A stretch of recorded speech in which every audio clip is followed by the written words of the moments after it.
Well, good afternoon, everybody, and welcome to this timely and rather topical webinar on the USTR and PRC port fees regimes that we've seen emerge this year. I'm Scott Pilkington. I'm an FD&D claims director here at NorthStandard, and I've been helping coordinate the NorthStandard's efforts in response to these port fees. What I have done is put in the Q&A chat section a link to our web page, which you will find a number of our briefings and resources and articles. And hopefully you can find the answers to many frequently asked questions there and use that as a bit of a knowledge hub. I have also pasted into the Q&A section the questions that some of the attendees were kind enough to provide in advance. And we will be dealing with all of those questions, I'm pleased to say, as we go through this webinar this afternoon. Perhaps the best question amongst all of those was the person who asked, is this thing still going ahead after the truce between the US and China, which went into force on Monday this week? And indeed, we are still going ahead. And the reason for that is that as we've seen these port fees against the opposing countries, things can change very, very quickly. And this is only a one-year truce. So in view of that, we still thought it was a good idea to go ahead with this webinar, and people were still asking us for it. So that's what we have decided to do.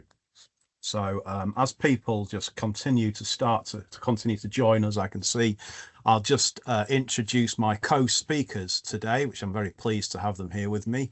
First, we've got Ben Roberts, who has been assisting members from the ground up on this topic, being one of the first people to get queries about this earlier this year.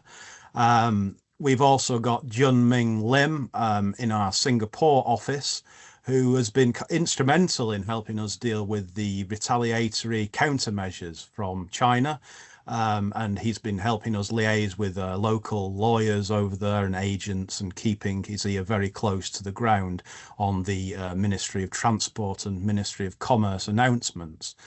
And last but certainly not least, I'm really delighted that we've got Richard J. Reisert, Rich, here to join us today, as well as being a partner of his own law firm, Clark, Atcheson and Reisert.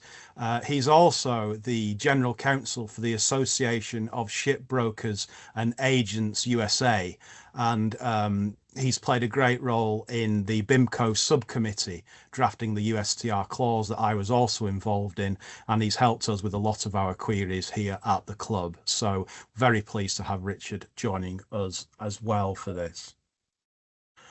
So as an overview today, this is what we're going to be covering. We're going to be looking at the Section 301 investigation timeline and where this comes from. And for those of you that don't know the history of this, it's a procedure, a process which has been used in the US to investigate perceived unfair practices by foreign countries in trade and commerce. It was primarily used initially to handle cases at the World Trade Organization. And then the first Trump administration a few years ago kind of expanded that so that they could take unilateral action in response to foreign trade practices. And indeed, this was further developed by the Biden administration afterwards. And now here we are again in the second Trump administration, and it has been put into force with these port fees against vessels with a Chinese nexus. So I'll hand over to Ben in a second to take us through the detail of that. We'll then have a section on some common queries that the club have been seeing and some charter clause issues. Rich will take us through some detail and some points on the guidance we've received from the Customs and Border Protection in the US, how this actually plays out on the ground. And finally, Junming will be our added bonus and talk to us all about the PRC special port fees, which have been brought into effect as countermeasures. So that's what we're going to do. It'll take us about 90 minutes, maybe some time for questions at the end. But as I said, please do pop any questions into the Q&A chat section at the top. So I will now hand over to Ben to take us through the history of this and bring us up to speed on the background. Thanks, Scott, and hello everybody. Thanks for joining us on this webinar. So before we dive into the current position, we're going to go back to 2024 under President Biden's administration. So if you just follow the timeline here, on 17th April 2024, the United States Trade Representative Office, we're going to refer to that as a USTR, announced an investigation under Section 301 of the Trade Act of 1974. And that investigation was begun pursuant to a request made by 5 trade unions earlier in March. Roll forward a little bit to January 2025, and the USTR released its report on China's targeting of the maritime, logistics and shipbuilding sectors for dominance. Basically, the USTR determined that China's actions were unreasonable and burdened and restricted US commerce. Therefore, they concluded they were actionable under Section 301 of the Trade Act of 1974. Moving forward to February, the USTR issued its notice of proposed action in relation to the investigation. And probably everybody on the webinar remembers these coming out. The proposals were very wide-ranging, but they invited additional comment from stakeholders before they took them forward. On between 24th and the 26th of March 2025, the USTR's office heard testimony about the proposals from many different stakeholders. These included congressional members, US small carriers, the vessel owners, port associations, and lobbyists and interested stakeholders from multiple sectors, both in the US and overseas. This was all considered, and then probably the date which most people remember, 17th April 2025, the USTR published what's called the Notice of Action and Proposed Action in Section 301 investigation of China's targeting the maritime, logistics and shipbuilding sectors for dominance. That's quite a mouthful, so I'm just going to refer to it as the USTR notice going forward. There were four broad areas that concern ship owners and operators directly, and these were broken down into different annexes. So first off, there was Annex 1. This targeted owners and operators domiciled in China. Annex 2, owners and operators with Chinese-built ships. Annex 3, owners and operators of vehicle carriers. And Annex 4, we're going to call that owners and operators of LNG carriers, although it was a bit wider than that. The USTR also proposed to assess additional duties on ship-to-shore cranes and cargo handling equipment. This was dealt with under Annex 5. There were further hearings then in May and further proposed modifications in June. And then finally, Big Bang Day on 10th of October, USTR made again further modifications and clarifications to the fees under Annexes 1 to 3. And then I think, as probably everybody knows, the fees went live on 14th October 2025, so not that long ago. Just pausing there, on the timeline, you will see the reciprocal steps that were taken by China in response to the steps taken in the US, and Junming's kindly going to discuss those later on in the webinar. So where we're at now, though, as Scott mentioned earlier, is the current position is that on 1st of November, the US and China announced a trade deal, which was to include 1-year reciprocal suspension from 10th November. The USTR then on the 7th of November reached out and requested comments on this proposed suspension, then confirming on the 9th of November that the suspension would come into effect on the 10th of November at 1 minute past midnight, so this week. Similarly, in China, the Ministry of Transport had released an announcement on their suspension of the special port dues starting on the 10th of November. So as it stands now, there is a mutual suspension, but I guess the question mark is, will it hold?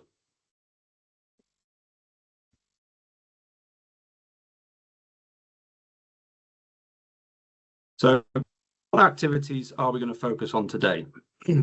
So the USTR indicated that there would be 2 phases. We're not going to go into much detail on the second phase. That wasn't intended to be in for 3 years. It was going to be looking at incentivizing US-built LNG vessels. So our focus today is going to be on the first phase actions after 180 days, specifically Annex 1, as I mentioned, which deals with vessel owners and operators of China, Annex 2, Chinese-built vessels, Annex 3, foreign-built car carriers, and then we will touch briefly on the remaining annexes. And then again, just to stress that in light of the recent agreement between the US and China, this may all be subject to future change. It's been quite an interesting, I guess, 6 to 7 months following these developments.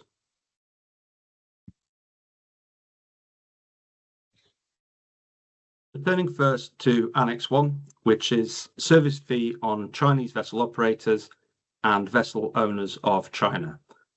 Rich is going to look at the kind of the tricky question of who is a vessel owner, and what we're going to consider just first is how much does a vessel owner have to pay.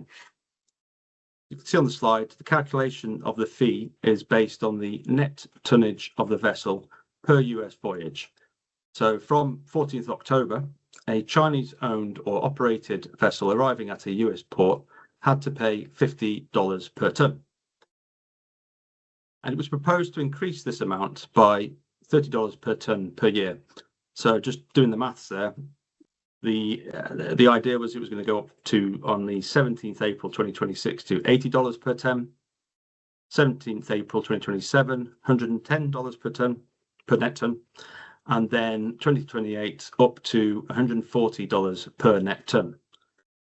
Now, with the suspension, I guess there is an open question as to whether or not the schedule increases on these fees will be reset, or if it kicks in again next year, whether the schedule increases will kick in again. I'm not sure we have the answer on that. That's something that we're just keeping an eye on. So how are the fees applied? Well, they need to be charged up to, the fees are going to be charged 5 times per year per vessel, and on entry of the vessel at the first US port. And then in October, as you recall, I mentioned there was an October clarification. The USTR clarified that vessels which make multiple US port calls before transiting to a foreign port would have the fees assessed per rotation or string of US port calls. So just pausing there, I'm going to hand over to Rich, who will consider the question, who is a vessel owner or operator?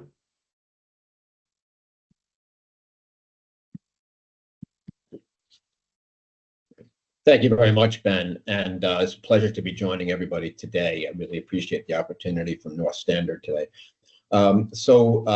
First, the definitions that have been such a difficult process for everybody involved in this is the definition of the vessel owner operator, and as well as other sorts of entities that might fall into play here. So in Annex 1, the vessel owner is defined here as the entity which is identified as the owner of the vessel and whose name would appear on the vessel entrance and clearance statement, which is the form 1300 or its electronic equivalent. So that's a definition that everybody's been having difficulty with.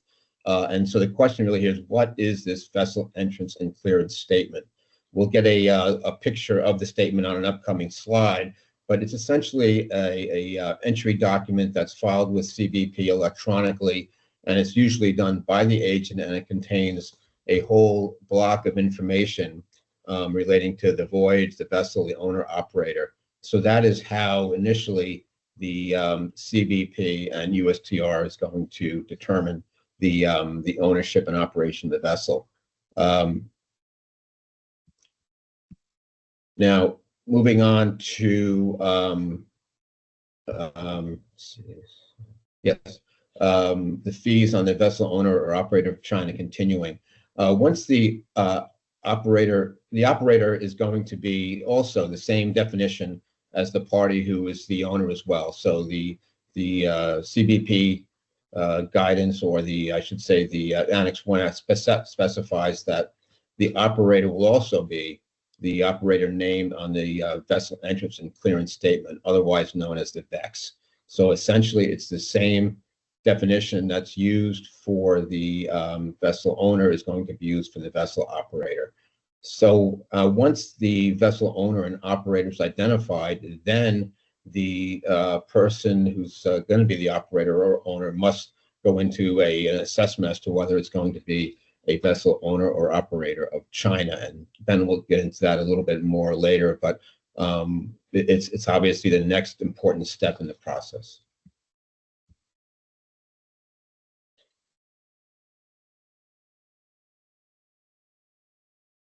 Now,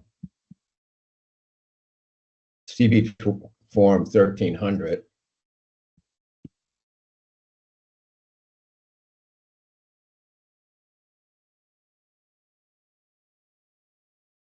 it should come up on the screen. I don't know if, here we go.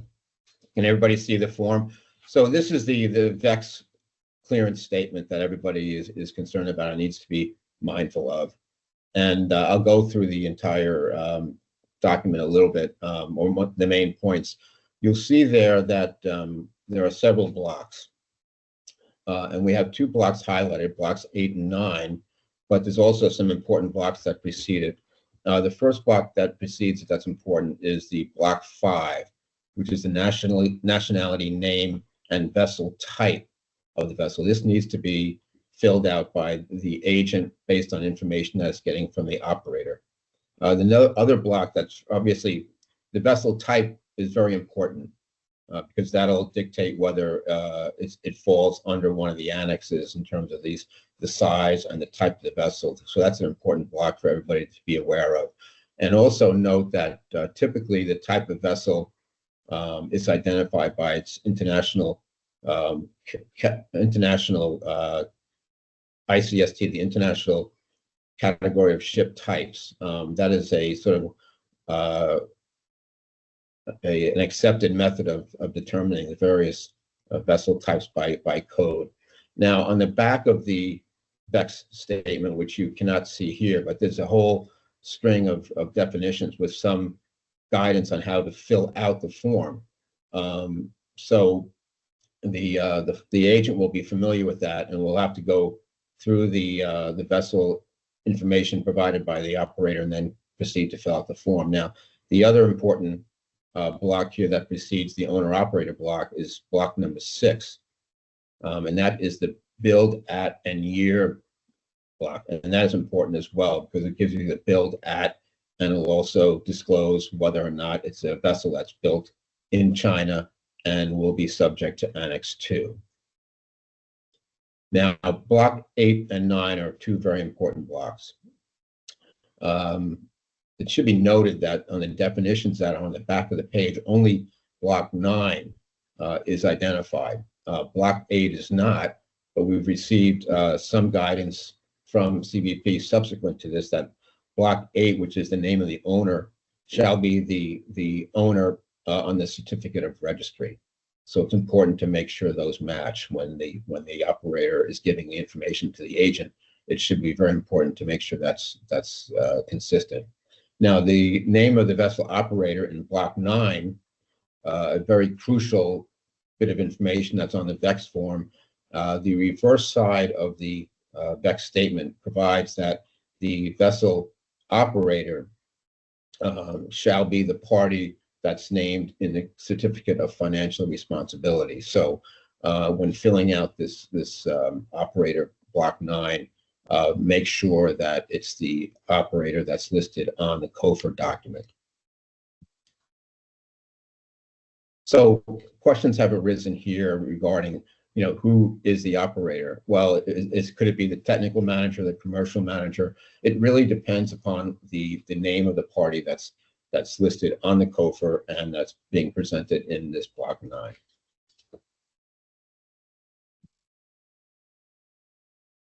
Now, we've gotten subsequent guidance from CBP relating to how to fill out the VEX statement. So as I said, the vessel operator will be the party on the COFR. Here we have the first bullet. The operator is the party listed on the COFR unless verifiable charter or lease arrangement indicates otherwise. This is key because it's possible that the operator might be some other entity based on a leasing arrangement or bareboat charter arrangement. So if the operator that's on the COFR is not the operator under the lease agreement or the bareboat charter, then that could be a way in which you can change the operator that's not in the COFR to the actual operator that's indicated based on the lease arrangement or the bareboat charter, but you'll have to provide evidence of that. An important bit of clarification that we've seen from CBP is, what if the owner and operator that's on the vessel certificate of registry and COFR are not the same? And we've gotten some guidance on how to deal with this, and also how the CBP will deal with it as well. In October, very late in October, we got some guidance from CBP office in New Orleans, indicating that in order to determine operational responsibility, CBP will look to, first, the continuous synopsis record, which lists the prior owners and operators. And then it'll also look to, if this continuous synopsis record is not available or is unclear, the CBP will accept bareboat charter letter delegating operational responsibility to the bareboat charter. And now over to Ben for the next section. Thank you.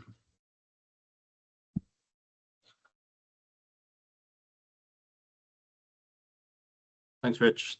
And yeah, so as you'll appreciate from what Rich has said, it's extremely important to be clear on ownership. And the USTR notice is very detailed on what is meant by a vessel owner or operator of China. Just to reiterate, I think Rich touched on it briefly, but it will apply to owners, operators headquartered in the PRC, Hong Kong or Macau, as well as any entity controlled by or subject to the jurisdiction of these regions. Also, as Rich noted and alluded to, Annex 1 sets out quite detailed factors to consider in this regard. So, for example, you're going to need to look at the country of citizenship, whether or not the headquarters, parent entity's headquarters or parent entity's principal place of business is the PRC, Hong Kong or Macau, whether or not the entity is owned by or controlled by citizens of the PRC, Hong Kong or Macau. It's actually going to be a fairly detailed analysis, just to be on the safe side. And also, but it's important to kind of consider the beneficial ownership structure, because the fees can be significant.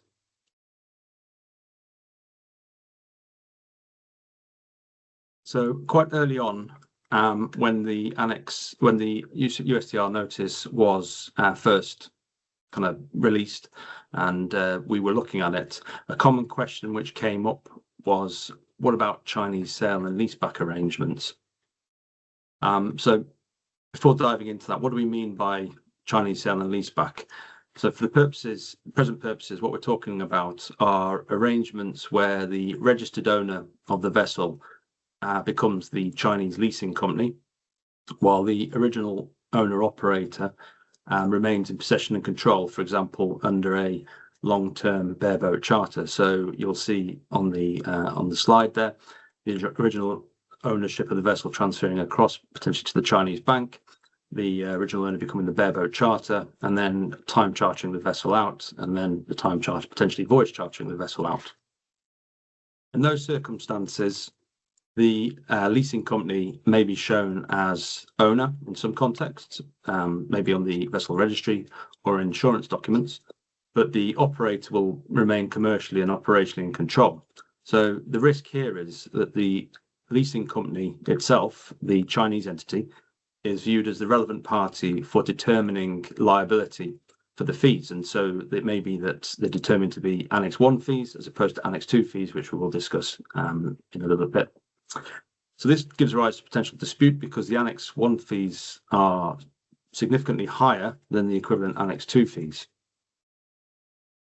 We have heard that some companies have considered unwinding their sale and leaseback financing with Chinese leasing houses. It's a commercial decision, weighing up all the pros and cons. What are the cost benefits of doing that as against the potential additional fees of the vessel calling at the US ports? Given the suspension, I suspect that this will all be under review once more, and we'll just have to see how things play out. I think we may touch on this later in the webinar as well.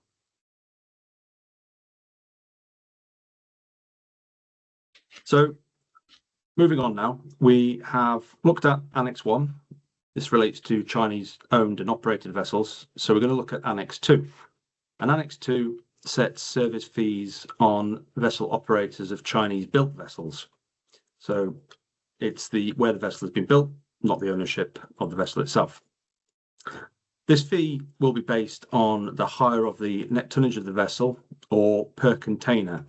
And again, the plan was to increase this on a phased basis. So again, just to run through the maths, started at $18 per net ton from the 14th of October, potentially increasing to $23 per net ton from the 17th of April 26, $28 per net ton 27, and then $33 per net ton in 2028.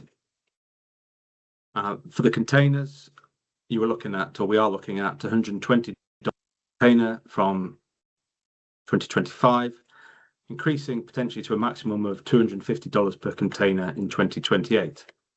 Again, as mentioned earlier, there is possibly a question mark over the impact of the suspension on the planned increase of these fees over time. So that's something we'll just have to keep an eye on. As with Annex 1, the fee is charged up to 5 times per year per vessel. And again, vessels which make multiple US port calls will have their fees assessed per rotation or string of US port calls. So there is potentially significant fee exposure. We'll touch on the payment process a little later, but just before we move on, it's probably worth noting that there was an incentive included in Annex 2, whereby if you ordered and took delivery of a US-built vessel within a specified period of time and it met certain requirements, then you could effectively avoid the fees. Although I'm not sure anybody on this call is aware of anybody taking that up.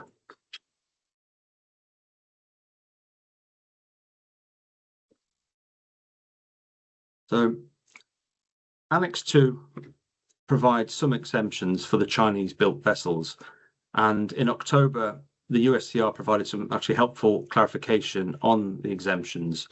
If you've had a chance to read our article which dealt with the exemptions and the clarifications, you'll have noted that the USTR now refers to the codes described as the International Classification of Ships by Type. So I'll deal with this a little bit more as we run through the exemptions. Just looking at them briefly, taking it from left to right on the slide.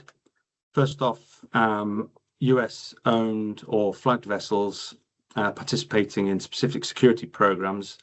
For example, the Maritime Security Program or the Tanker Security Program should benefit from an exemption.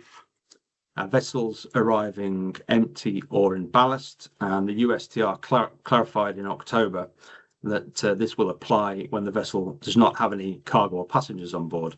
There had been some questions raised with the USTR. Next up, vessels or smaller cargo vessels. So what we're talking about here is 4,000 TEUs or less for container vessels, 55,000 DWT for general cargo vessels, and 80,000 DWT for bulk cargo vessels. Now, we had quite a few questions from members about whether or not, well, what was meant by 80,000 deadweight ton in this context. And this was raised with the USTR, who clarified in October that what they had in mind was an individual bulk capacity of 80,000 deadweight tons may apply to both liquid bulk and dry bulk vessels.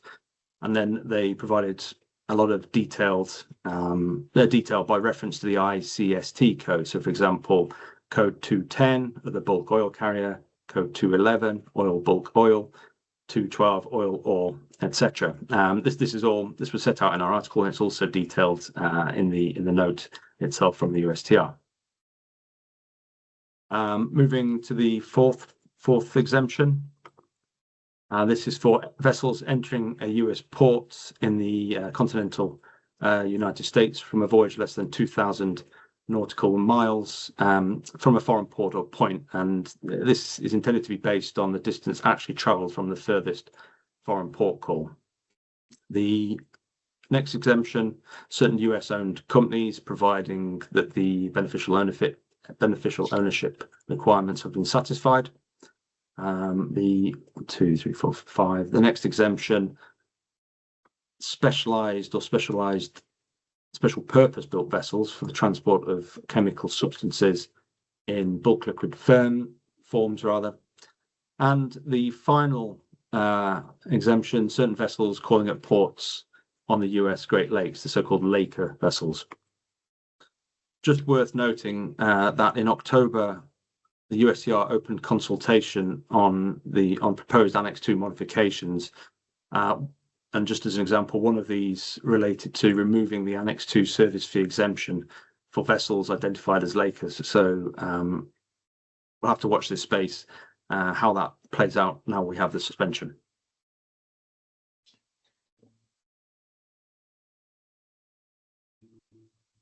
Okay, finally, as mentioned at the start, there were 3 other annexes, and the USTR addressed the following areas. Annex 3 deals with service fees on vessel operators of foreign-built vehicle carriers. Again, this was modified in October. It's intended to target foreign-built vehicle carriers or roll-on, roll-off vessels. And what they did was they changed the fee, so it is set at $46 per net ton. These fees, again, charged up to 5 times per year per vessel, individual vessel. And then, as with Annexes 1 and 2, the fees were to be assessed at the first US port or place from outside the customs territory. And I don't believe that there was a plan to increase these fees. So, but watch this space on that as well. Annex 4 was titled Restriction on Certain Maritime Transport Services. This was focusing on restrictions from reporting requirements for vessels carrying LNG exports for future action. In October, the USTR just modified the original notice, and there was a provision in there which permitted the suspension of LNG export licenses if certain restrictions had not been met, but they've eliminated that retroactive to 17th April. And finally, Annex 5, again, I'm not going to go into detail on this, but this was the ship-to-shore cranes and cargo handling equipment of China. And in October, the USTR's notice modified the April notice, imposing tariffs of 100% on certain ship-to-shore cranes and cargo handling equipment. Final point, just to note, is that in the fees set out in Annexes 1, 2, or 3 are not intended to be cumulative, and they would apply in a set order depending on which fee is triggered. So, for example, if they're operated by a China, Annex 1 would apply. Okay, so I will now hand over to Scott, who's going to just consider some of the contractual arrangements and considerations. Thank you very much, Ben and Richard. You've really set it out very clearly there, what the regime is. And of course, as this all was rolled out earlier this year and developed very quickly, the club, particularly on the FD&D side, were receiving all sorts of inquiries from members as to what was going on, and inevitably what were the contractual charter party considerations. So that's what we're going to have a look at first, starting with time charters. And as I've set out on the slide there, I mean, all main forms of time charter, all the standard forms, the NYPEs, or even the Shell time forms, they have something in there which under which argument can be made for payment by one party or another, because there will be some reference to some form of port charges, fees or taxes or dues. The difficulty is, of course, is that these standard form terms were drafted a great deal of time before the USTR brought the port fees into effect, and therefore the wording used was never ever designed with these port fees in mind. So therefore it leaves some scope for argument. That said, some of the wording is clearer than others. So the NYPE 46 form, for example, clause 2, charters shall provide and pay for port charges. and all other usual expenses. Very similar under 1993 version, clause 37, charterers to pay all local, state, national taxes and or dues assessed on the vessel or the owners resulting from the charterer's orders herein. And then we've seen a whole variety of rider clauses also referring to taxes and dues. Now, the first point, and this was asked in the questions that some attendee was kind enough to submit in advance, question number 6, was if we have a clause that says taxes, can we claim this back from charterers? Is it a tax? Well, it is not a tax. Neither the USTR port fees nor the PRC port fees are officially taxes. So the word tax would probably not be applicable. But what we can probably say with some certainty is that port charges used in this context, most of the external legal advice that we receive from lawyers on this is that charterers probably would be on the hook for this. But there is some wiggle room for that because the charges are not payable to the local port authority in the US, as Rich will explain. They're actually payable on the pay.gov website. So they are being collected, the revenue was being collected centrally, which does enable some argument as to whether these are port charges or some other form of charge. And with the sums being so high, there is scope for dispute here. So that's what we principally started to look at with time charters. With voyage charters, the position is possibly slightly less clear. Voyage charters, of course, are of a much shorter duration, but with the truce, the suspension now in effect, clauses such as under GenCon 94 could potentially apply to dues, charges and taxes. And under Asper Tank Void clause 12, that's a little bit of a wrinkle because it says the charterer shall also pay all taxes on freight at loading or discharging ports, and then goes on to say, and any unusual taxes, assessments and governmental charges which are not presently in effect, but which may be imposed in the future on the vessel or indeed on freight. Now, obviously, we're in a period of suspension now, so that could potentially apply if this thing came back again. I'd just like to quickly bring Rich in on this because I know that he's had a case involving this particular clause and this issue under Asper Tank Void. Rich, would you just like to say a few words about that? Sure, Scott. And this is a clause that has come up. We've seen some disputes arising as to whether or not some of the PRC charters are going to be paid for by owners and charterers under a voyage charter. And this clause 12 of Asper Tank Void has come into focus on that, notwithstanding some rider clauses that might impact the interpretation of the contract as well.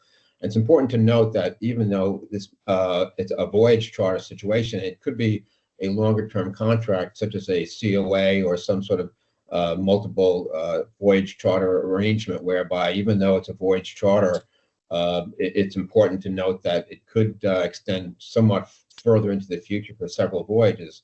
So typically, voyage charters aren't really concerned too much about charges to come into effect in the future, since they are able to sort of predict and assess what the port charges might be in the various ports where the ship may be directed. But here, in a case where you might have a COA or a multi-voyage shipping agreement, it may come into play. So this clause of Asper Tank Void may very well impact whether the charge goes to the owner or operator under a given charter party agreement.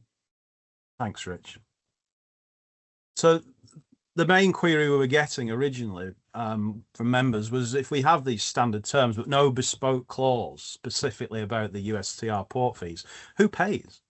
And I mean, we looked at it, and we looked at it with external lawyers as well. And the analogy that seemed to come up best was light dues, because the United States authorities were putting this fee in place purportedly to raise revenue and support American shipbuilding and American port infrastructure, and that was the reason for the port fee.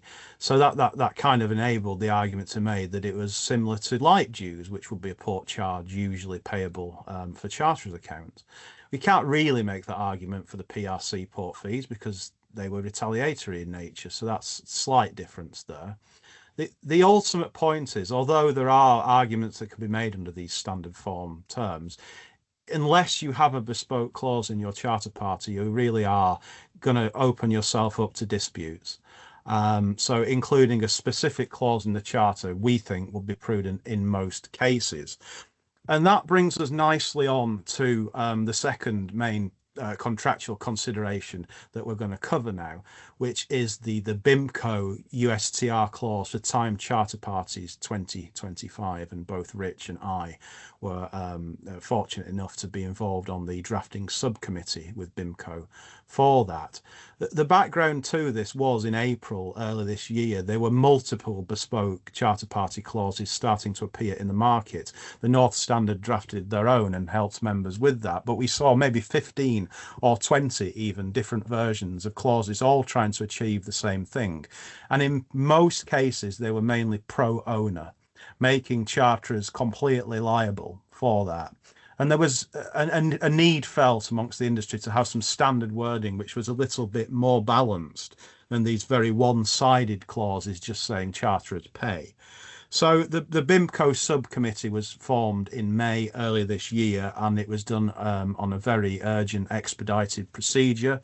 And eventually they did publish later this year the BIMCO USTR time charter clause, and it was really developed, as I said, to try and inject some clarity and certainty into time charter parties regarding who pays for these potentially very substantial USTR fees. That was the key goal, establish a clear contractual allocation of risk and financial responsibility.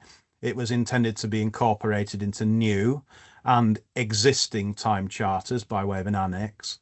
And the focus was only to focus on the Chinese nexus under the Chinese built status or the Chinese owned operated status under annexes 1 and 2 of the USTR notice.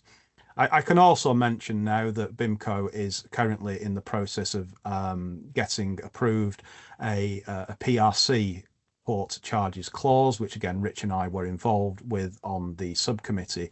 BIMCO had just sent that out for consultation and are in the process of finalising that. So that also, dealing with the Chinese fees, should be available soon. But back to the BIMCO USTR clause, what I'd like to do now is just go through some of the key provisions of how it works, and just to give you an idea of what we were thinking when we drafted this.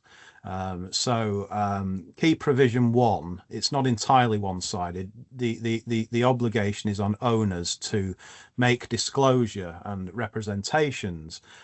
So the clause mandates this high degree of transparency from owners who have to disclose any ties or nexus to the People's Republic of China. So if requested by charterers, owners must declare the vessel's status at the time of fixing, confirm if the vessel's registered owners or bareboat charterers or managers are a Chinese entity, or if the vessel was built in China. And owners have to notify charterers of that when they ask them to, usually at the pre-fixing stage, so charterers know what they're getting into, what they are chartering. And also owners have to notify charterers immediately of any changes to that information during the course of the charter party, which may affect whether or not USTR fees become chargeable. So a clear regime there for owners to set out their stall and to disclose with transparency any nexus to China. The second key provision is cost allocation, and principally who pays the USTR fee. Now, the default position we decided was to be based on liability from operational control and order giving. So the charterers control the trading route. They order the vessel where to go. And therefore the default responsibility is that charterers are primarily responsible for the payment of the USTR fees. And the trigger is that if the charterers order the vessel to call at a US port and a fee is incurred pursuant to the USTR notice, the charterers will be solely responsible for that fee. So it still very much does make charterers responsible in the first instance. There are, however, some exceptions that were included to try to make this a little bit more balanced. So when do owners pay? What are the circumstances reversing liability? Well, financial liability shifts from charterers to owners if the fee is triggered by the owner's actions or failures or breaches of charter in some respect. And that would include if owners give inaccurate information. So, for example, they say that the ship was not built in China and it turns out that it was. Or they say that the managers were not a PRC company, or the operators rather, were not a PRC company, but there was a sufficient makeup on the board, for example, that would make them qualify as a Chinese operator. So if that declaration was inaccurate or incomplete or in any way misleading and fees were incurred, then it would fall on owner's side. Similarly, a change in ownership by the owners of the vessel's registered ownership or other relevant party triggering a fee during the course of the charter would make that for owner's account. And then we have owner's breaches and off-hire. So if the fee results from an owner's breach of the charter party, deviating to a US port for whatever reason outside of charterer's voyage instructions, or indeed if there is an off-hire event, such as a breakdown of machinery, which causes the vessel to have to call at a port of refuge in the US, and that incurs a fee, then that was felt to be fair to fall onto owner's side. So those are the main exceptions. We also set out with some detail the payment mechanism and consequences, and this was at a stage before we had got further guidance from the USTR and the Customs and Border Protection on how the fees were to be paid. So we specified that the responsible party, whether that's the owner or charterer, had to pay the fee directly to whatever the relevant US agency was going to be at that time, and that payment was not to be routed through local port agents. And once again, I'd just like to bring Rich in quickly to just give his view on this, because being a member of the Association of Brokers and Ship Agents in the US, Rich had something to say about this.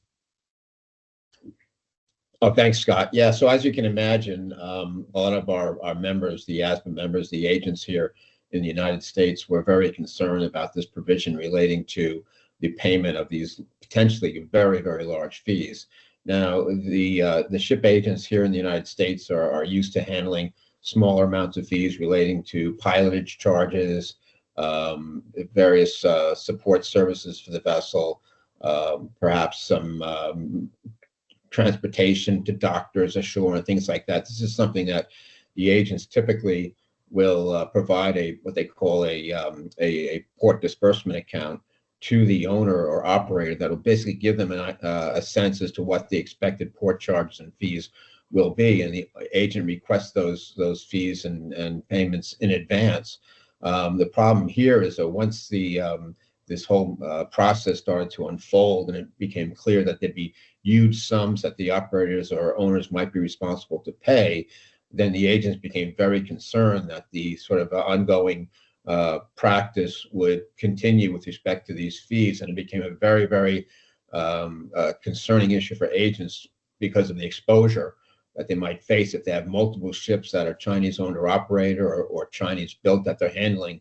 There could be many millions of dollars of funds coming through the agent's account, and the exposure to the agent here was very, very large. And of course, the agents have insurance as well for these types of exposures, and the added insurance for that could be potentially very, very large. So it became important from ASBA's point of view to protect the agents in this respect, and to at least provide it here in the clause that the payment would be made directly by the owner operator to CBP, and this protects the agent from being exposed to all sorts of confusing issues relating to handling these large sums of money. Thanks, Rich. Thanks. That's very helpful. We are aware that some local agents are offering that payment function for companies which do not have a US dollar bank account, and therefore may not be able to use the pay.gov website. But otherwise, turning back to the clause, to give the charterer's obligation to make payment promptly, to pay the fee, to give that some teeth, a non-compliance provision was included. So if charterers fail to pay the hire, owners are able to suspend performance of the charter party without liability and with the vessel remaining on hire. But it's not entirely one-sided, because there's also an indemnity provision which cuts both ways. So any party that is liable to pay, whether that be owners or charterers, if that party fails to pay, then it must indemnify the other party for all resulting consequences, fines, claims, and expenses. And that's just meant to apply between the owners and charterers under the time charter party. It's not intended to be a provision which cuts across the charter party chain. So we thought that was a fair way to provide an indemnity which cuts both ways. The implications for charterers are pretty key. Due diligence, really, at the start, at the pre-fixture stage, request the owner's declaration, and charterers did, and owners would then come to the club and say, what information do we have to provide? And the advice was just be transparent, because it will come back and bite you if you're not. Charterers budget for these very large fees, because if you are going to be using ships that are incurring these fees, you'll probably end up paying for them if you've got the BIMCO clause in there. And be aware of the indemnity risk and the risk of suspension of service if you do not pay or do not pay on time. The implications for owners, well, their primary obligation is disclosure. Be prepared to declare that. Monitor any changes to your ownership or management structure, which could fall within the definition of a Chinese nexus. And just be very, very aware that any non-disclosure or inaccurate disclosure of status could result in owners bearing the entire cost of the USTR fee, even if charterers ordered the ship to the US. So in our view, we think that the BIMCO clause provides, a very, very good framework for navigating these risks, and we recommend that members, in most cases, would want to have a good think about putting that into their time charter parties.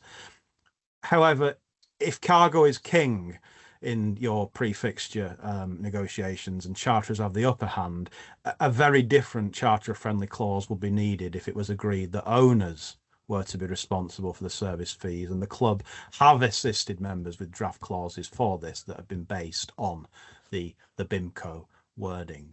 So that really kind of covers the BIMCO clause, but what I'll do now is hand over to Ben, because this is not the only show in town. There are other options, and I'll let Ben take us through some of those points now. Thanks, Ben.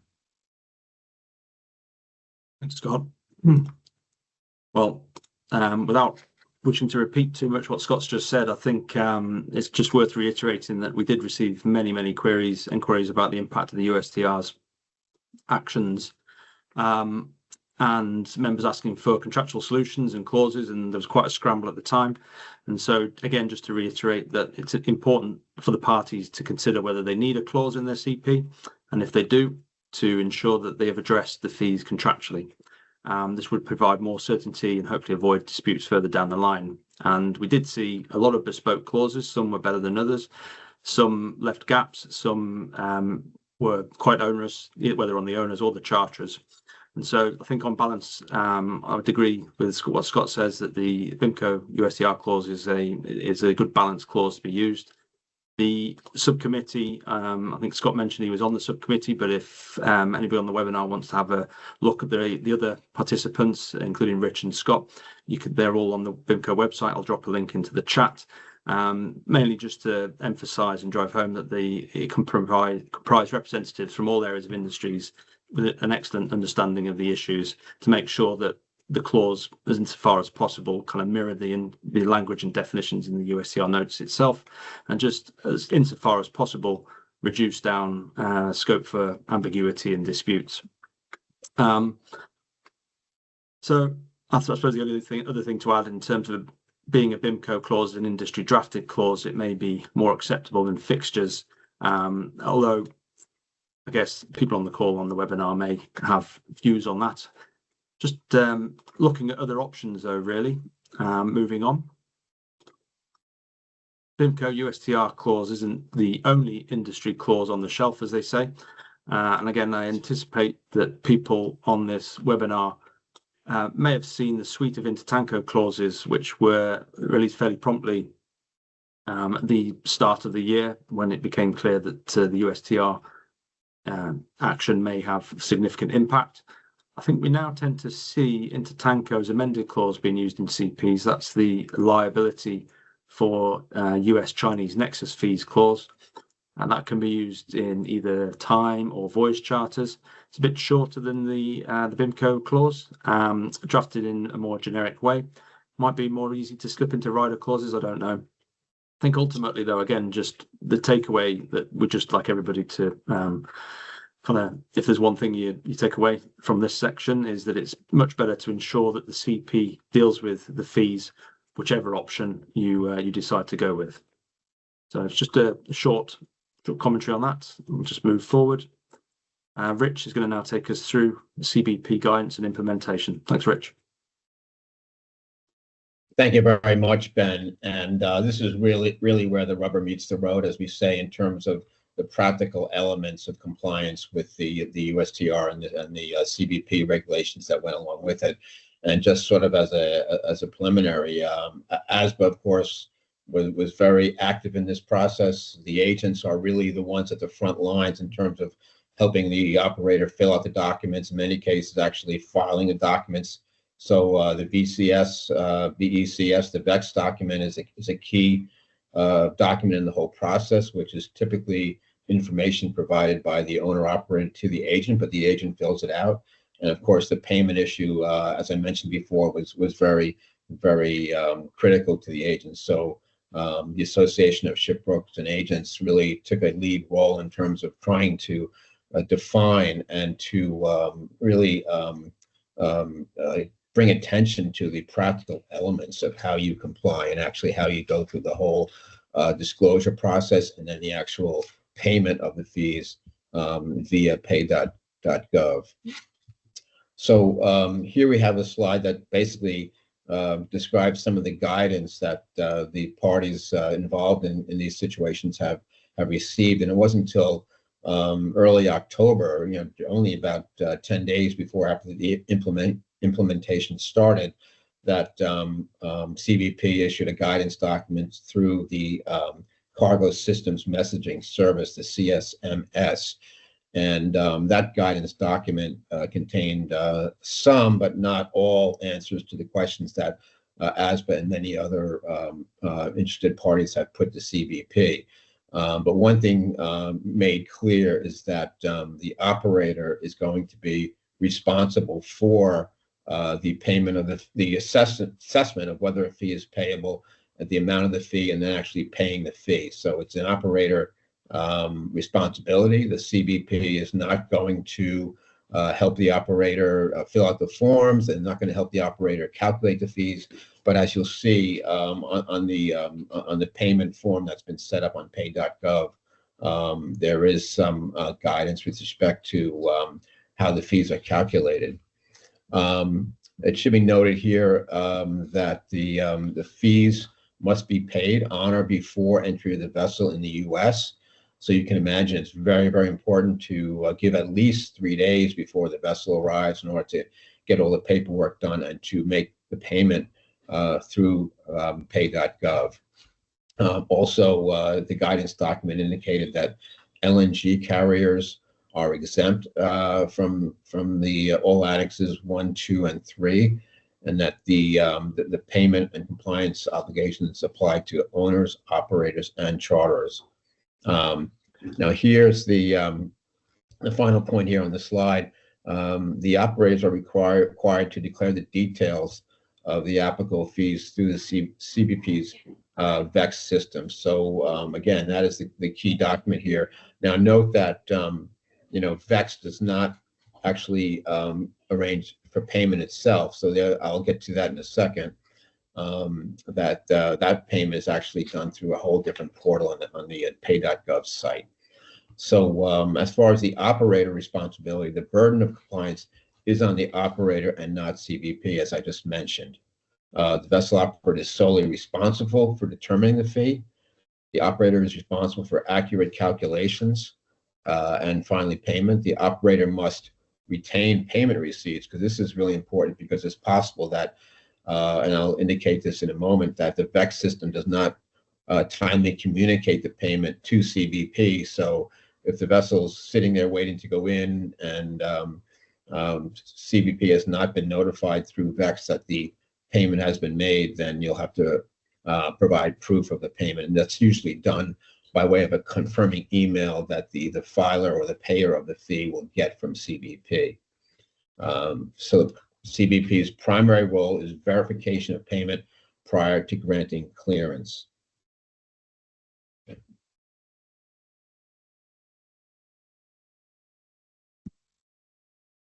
So the payment and verification process, extremely important to get this right. Again, as I mentioned to you before, the operator must declare the necessary details about the vessel. Now, this not only includes the owner operator, but the voyage, where it's coming from, where it's going to, the tonnage, the number of containers on board, and so forth. This is all on the vessel entrance and clearance statement. So once the vessel entrance and clearance statement is filed, then and of course the assessment has to be made under the sort of parameters described by Ben, right, in terms of Chinese control, ownership, operation, and control. If the vessel is a Chinese built vessel, or is a vessel owned or operated by a Chinese entity that meets the definition under the USTR regulations, then the fee must be paid. And again, keep the receipts as indicated in the third bullet there, and also please make sure you fill out all the forms and make a payment at least 3 days in advance of the vessel's arrival. So on this slide, we see the critical process by which the fees are actually paid. Now, pay.gov has set up a separate Section 301 USTR fee section of pay.gov. So there's actually a dedicated window at the pay.gov portal that relates to these fees.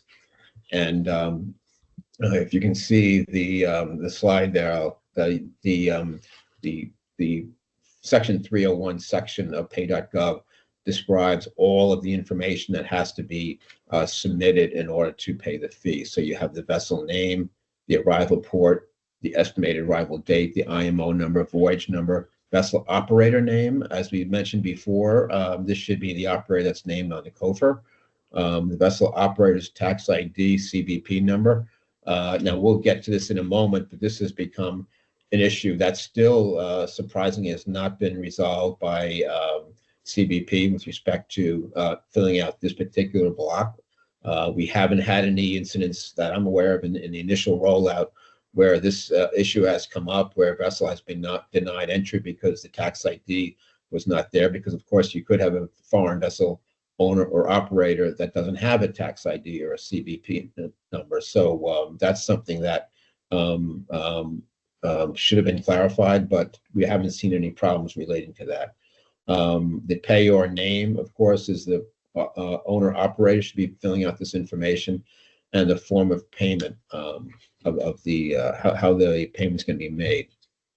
Now, as we mentioned before, the form of payment is a critical issue here because it requires payment via a U.S. bank and an ACH debit bank account. And for those that are familiar with that, basically, you provide the banking information, your bank information on pay.gov, and you authorize pay.gov to make a debit or deduction from that bank account. So the problem that came up early on in terms of how this operates in practice is a situation where you have a foreign owner that may be have a relationship with a foreign bank, but not with a U.S. bank. And how does the foreign owner deal with this? One way would be to have the foreign bank have a corresponding bank in the U.S. that, if it doesn't already have one, you need to question whether or not the bank the owner operator is using is really a bank they want to use. Most foreign banks, if they're involved in international transaction, should have a corresponding U.S. bank through which an ACH payment can be arranged. The other way, and as I mentioned before, we tried to discourage this, was having the payment made through the agent's ACH or ACH debit account at the agent's bank. So this was an issue that was very important to the agents, but of course, it's a competitive business. So agents may say, well, you know what, as a competitive advantage, I'm going to offer my ACH debit account to the my customer, the owner operator, and I will be willing to accept the exposure and pay the insurance and any other extra charges that may come into play. So it can be done that way as well, but that's something that was a very, very crucial issue for all parties involved.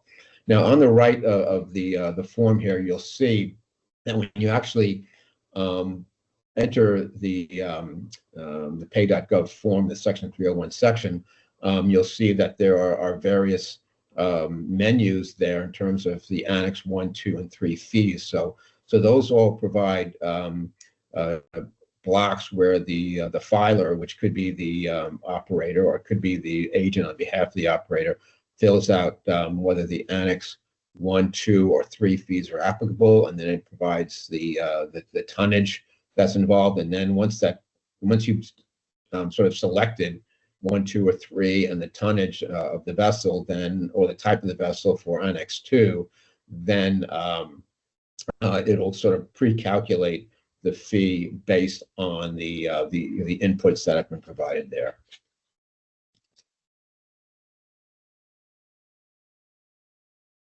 So we had this CSMS guidance that came out in October, and yes, so one of the things that came up here, I'm sorry, let me just go back to 36. I might have missed that one. So the consequences of noncompliance, well, you can imagine what they would be. If the vessel is detained or delayed, time will run, cargo may not be delivered on time, and all sorts of consequential damage may arise for that. So again, keep in mind that if compliance is not handled properly, payments not handled timely, the vessel's operations may be halted. The granting of necessary clearance documents may be withheld, and delays will compound rapidly, leading to increased cost and contractual disputes. So very, very important to understand and work with your agent in making sure all of the formalities are taken care of. So as mentioned, we had the CSMS guidance that came out in early October, just before the fee payment requirements and the implementation came into effect on October 14th. So there were some certain items that were not clarified. So Annex 2 exemptions. So I just need to amplify this a little bit, and I think Ben went into the exemptions himself. So the CMS guidance was not itself clear, but then on October 10th, we got some further clarifications and modifications from CBP that related to the various exemptions that did apply. So that's where on October 10th, CBP came out with modifications that related to making sure that the parties understood that, for example, for an Annex 2 exemption, this is for the Chinese-built situation, a vessel arriving empty or in ballast means no cargo or passengers on board. And also for Annex 2, container vessels less than 4,000 TEUs were exempt. And the bulk carriers, both liquid and bulk, dry bulk of 80,000 deadweight tons or less, and any other vessel other than a liquid or dry bulk vessel that was less than 55,000 deadweight tons would be exempt, as well as chemical tankers would be exempt. But the sale and leaseback situation was not clarified. So we still have this murky situation relating to sale leaseback agreements. And so the parties need to do the best they can in terms of identifying that owner operator under those scenarios, and to basically go back to the basic guidance about the operator being the party listed on the COFR, and the owner being the owner under the certificate of registry. And with that, I will turn it over to Junming to discuss some of the PRC retaliatory measures.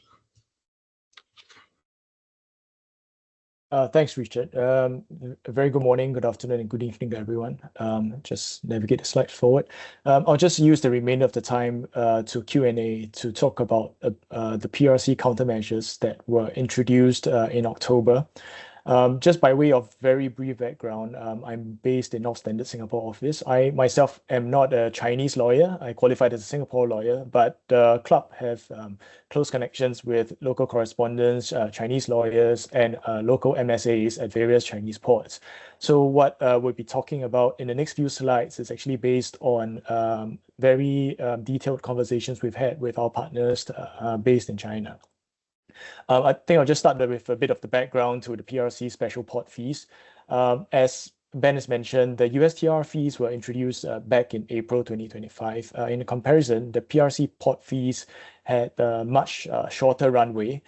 So in the lead up to the implementation of the USTR fees, we saw that there was widespread anticipation that the Chinese government or authorities would be adopting some form of countermeasures. And this came first in the form of a State Council decree that was issued on the 28th of September that provided essentially a legal framework for the Chinese government to adopt countermeasures against countries which, quote, impose assisted or supported discriminatory measures on Chinese operators, vessels, or crews. No surprises on what that was, which country that was targeted at. On the 10th of October, shortly following the State Council decree, the Chinese Ministry of Transport issued the announcement number 54, and this set the stage for a set of measures that were eventually to become the countermeasures against the USTR fees. The main feature of these announcements on the 10th of October is that they sought to mirror and reflect the service fees that we saw under the Annexes 1 and 2 of the USTR notice, with very notable similarities, including the dates of implementations, the stepped annual increases of the fees, and also a cap of a maximum of 5 charges per vessel per year. So very similar to what we saw under the USTR framework. Finally, on the 14th of October, I think that intervening these 2 days was a very nervous and I think a nerve-wracking weekend for many ship operators as to how the implementation would eventually turn out. On the 14th of October, the Ministry of Transport released finally the implementation measures, which included some exemptions for the port fees, and also together with that, there was also some guidance announced in filling up a form which was to report the vessel or owners and the operators links with the US. So first, I'll turn to the key features of the special port fees. It essentially, the implementation measures targeted 5 broad categories of vessels. Number 1 and 2 on the screen, you would see would be the vessels that are owned and operated by US enterprises, other organizations, or individuals. Number 3, the third category is expands the scope of ownership and operation of the vessels to the enterprises, organizations themselves, if they are also at least held by 25% of equity interests, including voting rights or board seats. Categories 4 and 5 are vessels that are flagged and built in the US. On the right-hand side of the slide, you see the table of the scheduled increases of the fees. So these again roughly track the Annex 1 fees in terms of both the dates and also the USD equivalent is slightly higher than those in the USTR. I think if memory serves, I think it is $50 per net ton for the USTR fees, and then increasing by $30 every year. So that roughly tops off at about $150 for the USTR and about $160 for the Chinese port fees. For the next slide, as mentioned, there are mirrors to, or it's a reflection of the USTR fees. So the first is that it is levied on a per voyage basis for Chinese vessels, for vessels that are berthing at Chinese ports. And if there are multiple Chinese port calls on a single voyage, then the fees are payable only at the first of those port calls. And for the same vessel, the fees will only be collected for a maximum of 5 voyages per year. And the year is set at the 17th of April, where each new billing cycle would be reset. The exemptions were announced together with the Ministry of Transport's announcement on the 14th of October, and it identifies 3 categories of ships that are exempted from these fees. So the first one was a very broad exemption, which actually allowed many to just heave a sigh of relief. Chinese-built ships are exempted even if they may be operated or owned by US entities. Number 2, these are ships that are going into Chinese yards for repairs and if they're in ballast. Number 3 is a definition that it is a description of the vessel that are ships that are recognized and approved for exemption. No further elaboration was provided during the announcement. So there may be scope for vessel owners and operators to seek exemptions from local MSAs for emergency calls at Chinese ports, and it may also include port calls due to distress. One example I think we've come to know about is an exemption granted to the cruise ship Spectrum of the Seas operated by the Royal Caribbean Lines. Now, on the 17th of October, the cruise ship was returning back to Shanghai after a short cruise. The cruise ship is home ported in Shanghai, and that is important. So it was offering short cruises, mostly marketed to the Chinese market. So the ship was granted an exemption from the special port fees, and this would have been substantial given its size. Calculations were going to $9 million per trip and rising up to $26 million per cruise by the year 2028. So it has been speculated that it is because the ship is home ported in China, and so they received the exemption on that basis. So it is not treated as a blanket exemption for all cruise ships. So port calls on cruises aboard ships that are associated with the US that happen to call in China may not receive the same exemption. And there were several instances of cruise ships that were caught by the announcements that actually had to divert their and change their itineraries in order to avoid the special port fees being imposed on them. Now, this is the reporting form that was released by the authorities along with the implementation measures. This is a 2-page form. It actually is quite to the point. It asks for information about the vessel, the owners, the operators, and then it goes on to ask a series of questions. It's a yes or no questions as to whether or not the vessels fell within each of the 5 categories. And then there are boxes at the right-hand side, as you can see, talking about the other voyages. So this is with the intention of stating if you have already paid for 5 previous voyages and therefore you are currently exempted in this voyage. This form is to be submitted by the ship owner or its agent, and it's to be submitted at least 7 days before the ship's arrival at a Chinese port.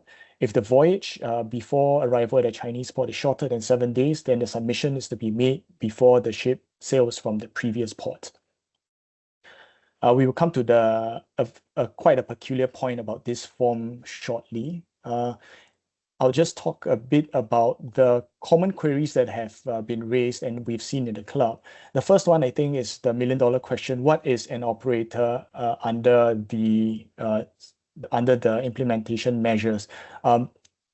Quite sadly, this, at least for lawyers, this term is not defined in the implementations itself. Under Chinese law, different statutes have different definitions for this term, ship operator, depending on the context and the purpose of the statute.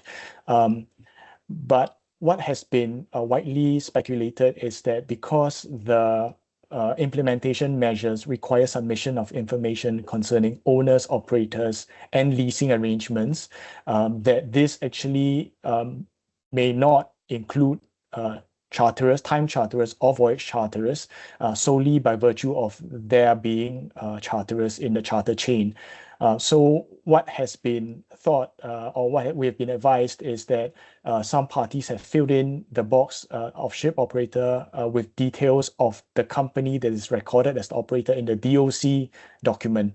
The issue, I think, arises because whilst the Chinese measures seek to mirror the USTR notice, it doesn't have the same link that the USTR notice has to the COFR certificate.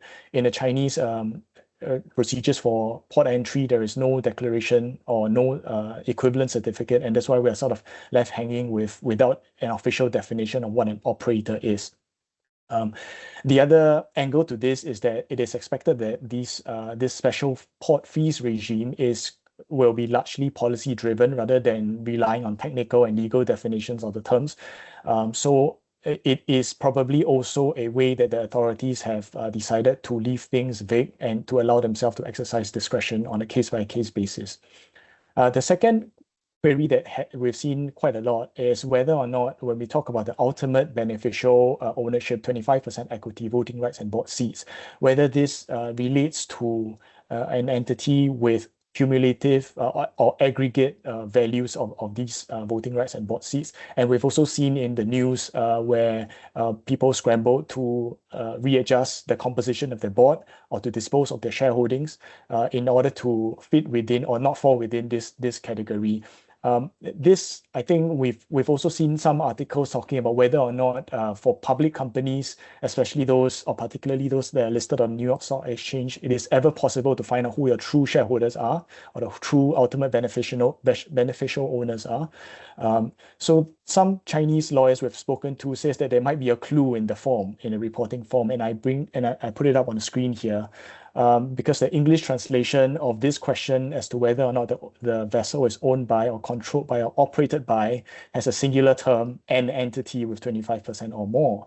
So some Chinese commentators and lawyers have said that this is a suggestion that we are looking only at a single entity holding greater than 25% of these ownership or rather voting rights or board seats. Whether or not that's the case, I'll be interested to hear if anyone on the webinar has experience of this, but I don't think this has really been fully explored yet. So it remains an issue in question. Finally, I'll just talk a bit about the practical issues. What we've seen is that the local MSAs will conduct a review of the vessel particulars and information submitted via the reporting form. We've heard suggestions or rumors that there is an internal list of vessels or companies that have been flagged by the authorities as potentially having US nexus. And so this will automatically trigger some further probing from the local MSAs. What the MSAs have told us is that they are really acting as enforcers, and they have very limited authority and discretion as to allowing or determining whether or not a vessel is to be charged the fees. So it really is a case of the central government making a decision on a case-by-case basis.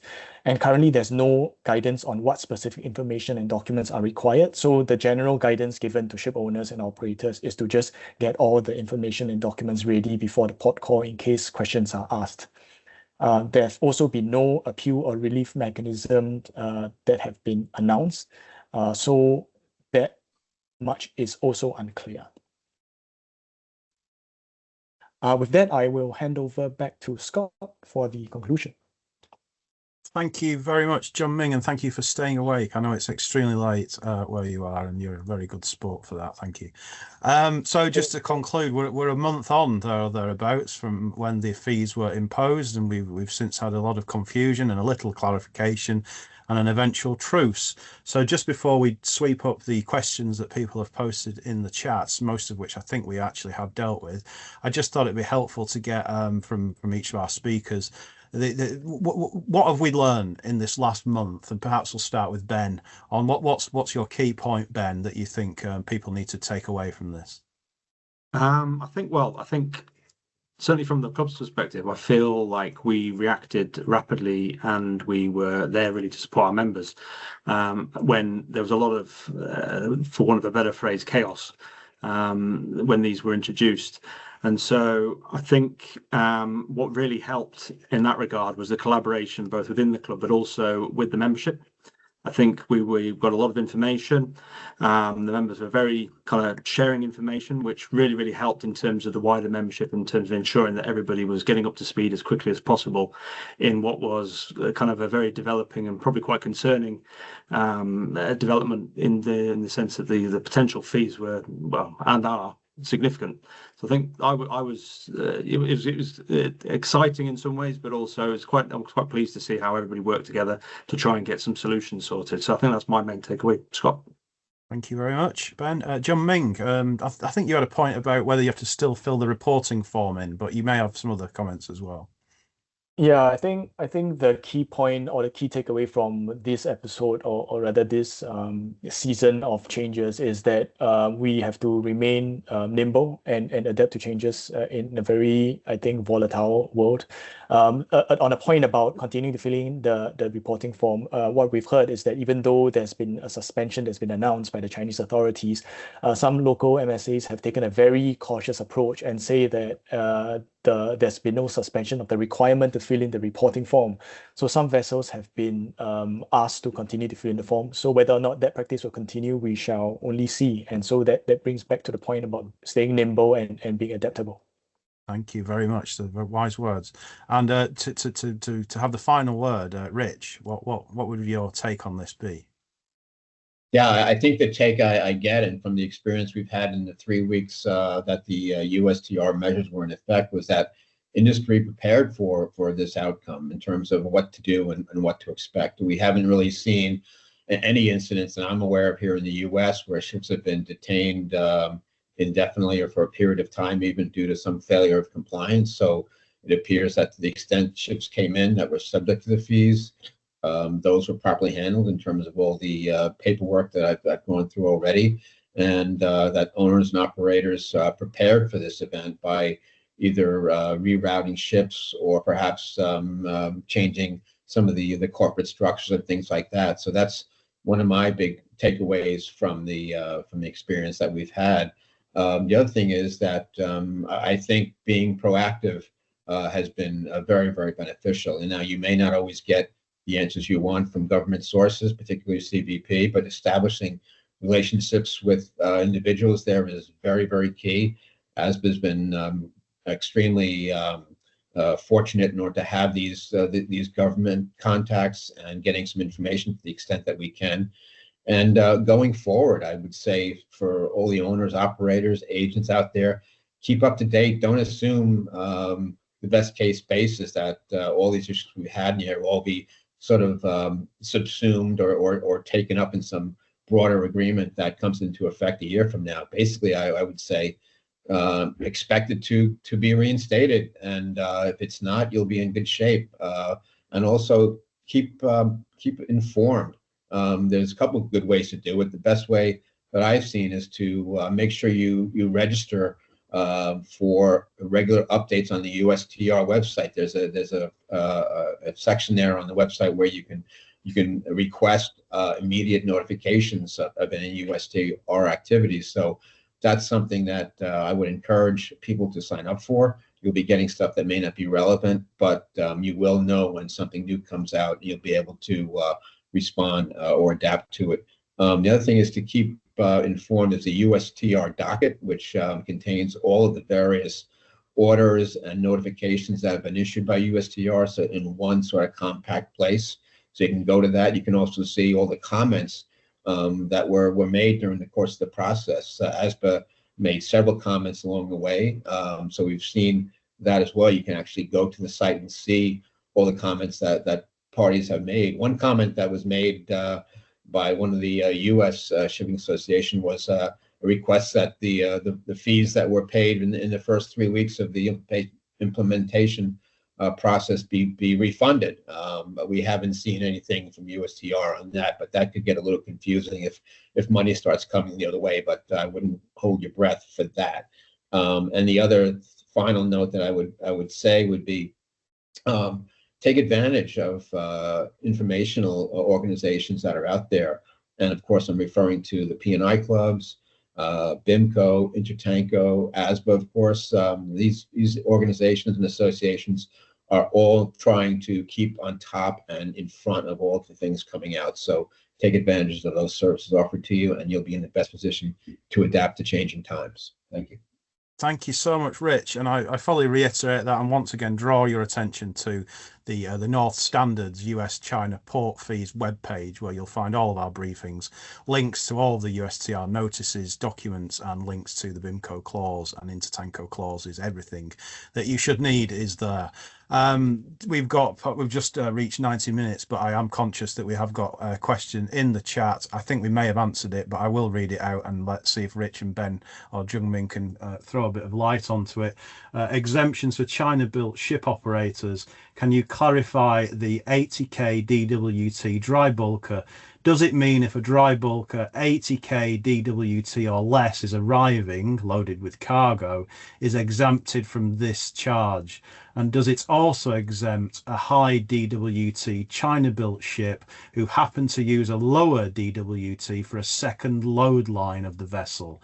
I would appreciate some clarification. Many thanks. So maybe Rich, could you just say a few words on that one? Yeah, so a dry bulk vessel of less than 80,000 tons or less is exempt. So you have to make sure you meet the definition of a dry bulk vessel, but for the most part, that's really not a difficult measure. So yes, that vessel will be exempt. The question of whether or not the deadweight tonnage is changed because of a change in the load line, that is something that I have seen, whether or not some owners who might be really on the threshold of the outer limits of the exemption, might try to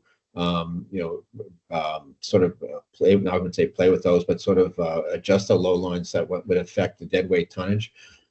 So I think the answer to that is unclear whether it would be exempt or not. If it's just a question of changing the load line, it would have to be, of course, more than just an owner-operator issue. I think it would have to be a whole issue relating to class and having that all approved and the necessary documentation sort of changed and finalized.